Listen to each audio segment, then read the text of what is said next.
Ya, pemirsa Anda kembali di Nusantara Petang. Jika Anda melihat tayangan tadi sesaat sebelum jeda, maka kita sama-sama mendengarkan bagaimana keterangan Wakil Presiden tentang bagaimana ekonomi syariah dapat menghadapi tantangan pandemi.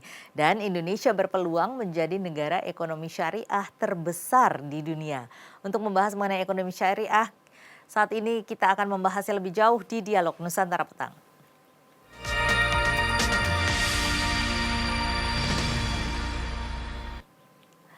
Sudah bersama kita ada Fauzia Rizky Yuniarti, peneliti ekonomi syariah dari Indef. Selamat sore Mbak Fauzia. Sore Mbak, apa kabar? Baik, Mbak Fauzia apa kabar? Baik, alhamdulillah. Baik, nah ini pertanyaan dengan kondisi pandemi seperti ini nih, timbul pertanyaan besarnya bagaimana Indonesia mampu melaluinya? Apa yang dimiliki bangsa ini agar mampu bertahan di tengah gelombang wabah yang belum pasti kapan berakhir ini? Oke, ini lebih ke general ya Mbak, belum masuk ke syariahnya. Ya. Kalau boleh saya simpulkan mungkin ada dua poin utama keunggulan Indonesia saat ini.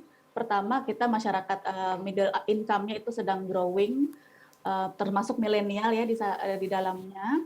Walaupun kita Indonesia ini baru turun ya, sebelumnya kan sempat jadi upper middle income country, tapi sekarang turun ke lower. Jadi tapi memang secara porsi tetap growing lah, angka porsi orang middle income di Indonesia itu masih tinggi. Jadi tingkat konsumsinya tuh masih tinggi gitu. Itu kan harapan juga ya, saat ada konsumsi, negaranya konsumsinya masih tinggi kan perekonomian akan terus berputar.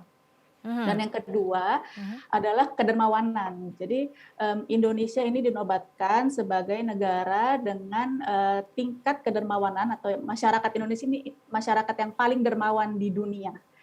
Gitu. Jadi kita paling tinggi ingin memberi duit ya, memberi uang, memberi waktu, Banyak berdonasi. juga komunitas filantropis Iya, gitu ya? betul. Dan itu kan sangat krusial di saat pandemi seperti ini ya, saat pemerintah mungkin upayanya sudah, rencananya sudah banyak dengan dana PEN itu, pemulihan ekonomi nasional, cuman mungkin belum terlalu cepat untuk distribusi dananya. Jadi itu peran masyarakat tuh bisa masuk di situ dengan fungsi-fungsi dermawannya itu bikin donasi segala macam, fundraising, crowdfunding, itu membantu pemulihan ekonomi nasional bisa lebih cepat seperti itu. Baik, kita masuk ke perekonomian syariah. Ini bagaimana sebenarnya ekonomi syariah ini bisa membantu negara kita untuk menghadapi masa-masa pandemi atau bertahan dari masa pandemi ini?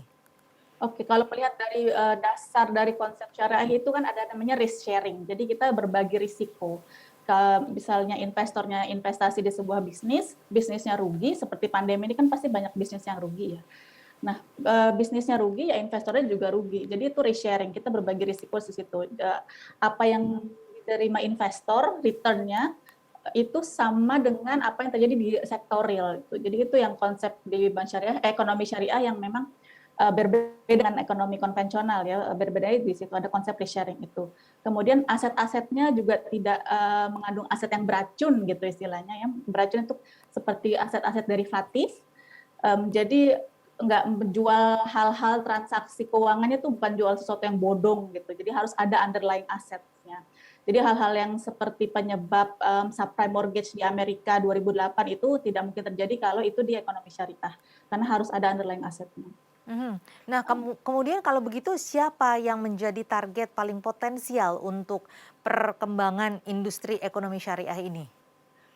Jelas milenial ya Mbak, sekarang milenial lagi masa jaya-jayanya nih sekarang, porsinya mereka 54% Indonesians, warga Indonesia itu millennials. Jadi lebih dari 50% ya, 54%-nya milenial, dan mereka itu usia produktif, praproduktif, dan riset menemukan millennials itu berinvestasi 2 kali lebih banyak daripada non-millennials. Jadi kalau pemerintah bisa membuat produk-produk yang bisa menggait sektor milenial ini sebenarnya sangat bisa besar dampaknya. Baik, ini dari pernyataan ini banyak sekali nih pertanyaan saya. Kenapa milenials ini mau berinvestasi 2 kali lebih banyak daripada usia lainnya, target usia lainnya, dan juga kemudian bagaimana caranya? Kalau mungkin secara logikanya kalau mereka mau berinvestasi 2 kali lebih, karena mereka lagi masa produktif gitu ya Mbak, jadi income-nya lagi tinggi-tingginya gitu, tapi sisi lain pandemi ini kan ruang gerak terbatas. Jadi Hmm. biasanya mereka konsumsi misalnya belanja habis-habisan gitu ya ke mall atau jalan-jalan ke luar negeri kan nggak bisa, masih terbatas gitu, sangat terbatas. Akhirnya likuiditas mereka banyak, uangnya banyak nih di dompet, di rekening. Akhirnya mereka ya udah kita investasi aja deh daripada duitnya nganggur ibaratnya gitu. Jadi itu salah satu contohnya. Selain itu juga milenial ini sangat adaptif ya dengan teknologi. Sedangkan pandemi ini kita semua teknologi ya sangat relate dengan teknologi, belanja pakai online, payment segala macam pakai online. Jadi milenial sih benar-benar lagi on top of the world lah istilahnya gitu. Hmm. Potensinya banyak, kemampuannya juga banyak. Jadi kalau pemerintah bisa menggait sektor milenial itu ya, kategori apa masyarakat milenial itu banyak manfaatnya buat Indonesia. Baik, kalau begitu bagaimana caranya para millennials ini bisa berkontribusi terhadap pengembangan ekonomi syariah? Kalau kontribusi, kalau secara angka memang belum ada ya Mbak, angka berapa kontribusinya, cuman ke depannya kan memang di roadmap OJK juga, OJK membuat roadmap perbankan syariah nih, sasarannya memang milenial gitu, karena uangnya mereka lagi banyak-banyaknya, jadi gimana caranya pemerintah nih lagi bikin produk-produk yang menyasar generasi milenial, terus salah satunya juga misalnya meningkatkan literasi itu dengan mengakses influencer-influencer supaya bisa menginformasikan ke para millennials ini. Karena millennials ini gitu ya, duitnya banyak, cuman kadang mereka belum tahu ini mau ditaruh di mana ya duitnya. Itu kan masuknya di situ tuh. Kalau keuangan syariah Hmm. bisa masuk ke situ, literasinya bisa ditingkatkan melalui influencer-influencer. Saya rasa potensi uang milenial untuk masuk ke perbankan syariah atau ke ekonomi syariah secara besarnya itu sangat tinggi. Ini produk-produk atau aktivitas, apa namanya, produk-produk apa yang bisa memicu para millennials untuk bisa meningkatkan aktivitas ekonominya sehingga bisa memajukan ekonomi syariah ini? Mungkin kalau sekarang ada penelitian sejak pandemi itu behavior investor tuh berubah ya Mbak Dali, tadinya mungkin yang deposito saja atau emas segala macam, sekarang bergeser ke pasar modal. Nah, jadi pemerintah atau yang namanya pemerintah ya mungkin korporasi-korporasi juga bisa memaksimalkan tren ini gitu. Para investor yang kebanyakan juga milenial, mereka sangat melihat pasar modal sekarang. Mereka investasinya banyak di pasar modal. Jadi kita bisa sukuk digenjot ya, penerbitan sukuk atau penerbitan reksadana saham, obligasi seperti itu. Itu yang investor milenial yang sangat melihat sekarang. Mhm. Kalau dilihat dari beberapa waktu lalu sebelum pandemi sampai saat ini, apa perbedaan mendasar yang paling menjadi suatu hal yang berbeda begitu ya dari sebelum pandemi sampai saat ini yang menjadi perbedaan perilaku aktivitas ekonomi saat ini? Tadi nyambung yang tadi karena kita middle income uangnya banyak tapi keterbatasan aktivitas, jadi likuiditas orang naik gitu Hmm. kan. Likuiditas ini likuiditas middle income ya, jadi kita nggak ngomongin orang yang miskin ke bawah, kan memang mereka jadi lebih sengsara, yang kaya jadi kaya, miskin menjadi miskin selama pandemi. Tapi Hmm. yang middle income ini kan duitnya, likuiditasnya ada tapi ke aktivitas terbatas, akhirnya mereka pengen invest lebih gitu kan. Akhirnya yang sangat mudah sekarang, tapi ya peran influencer juga ya, saya salut dengan para perusahaan yang menargetkan influencer itu. Sekarang kan banyak tuh endorse aplikasi beli saham gitu ya dengan mudahnya. Sedangkan sisi lain milenial sangat adaptif dengan teknologi. Jadinya Hmm. akhirnya menang banyak istilahnya gitu. Menang banyak itu perusahaan-perusahaan yang mau endorse influencer untuk mengajarkan bahwa oh beli saham tuh cuma klik-klik-klik bisa beli saham, atau sekarang lebih banyak orang beli obligasi ya.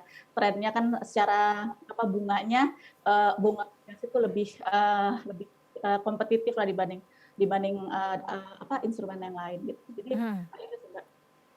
Iya, kalau dilihat dari, beberapa tahun ke depan kira-kira bagaimana ini peluangnya dari para millennials ini yang kemudian juga salah satu caranya atau fasilitasnya adalah memanfaatkan teknologi untuk bisa mengembangkan ekonomi syariah di Indonesia?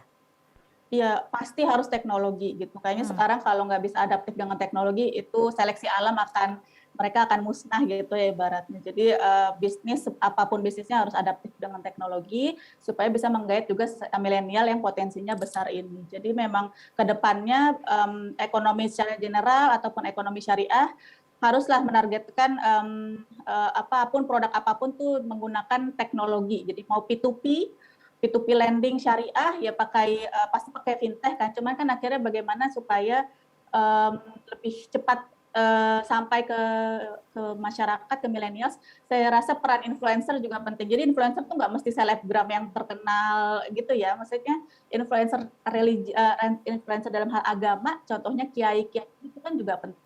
Apalagi di Indonesia ini berpulau-pulau, terus orang-orang di daerah tuh banyak juga yang sangat manut gitu, istilah Jawanya manut sama kiainya. Jadi memang kita juga perlu ekonomi syariah ini, para pemerintah gitu juga perlu untuk menargetkan kiai-kiai ini untuk dikenalkan lebih dekat dengan ekonomi syariah gitu. Baik, nanti kita akan bahas mengenai bagaimana peran pemerintah untuk bisa memajukan ekonomi syariah di Indonesia. Kalau tadi kita sudah membahas mengenai bagaimana milenial salah satu target atau sasaran dari ekonomi syariah ini bisa memajukan perekonomian di Indonesia melalui ekonomi syariah. Nanti kita akan bahas lagi mengenai bagaimana pangsa pasarnya, peluang-peluang apa saja setelah jeda. Pemirsa tetaplah bersama kami, Dialog Nusantara Petang akan kembali sesaat lagi.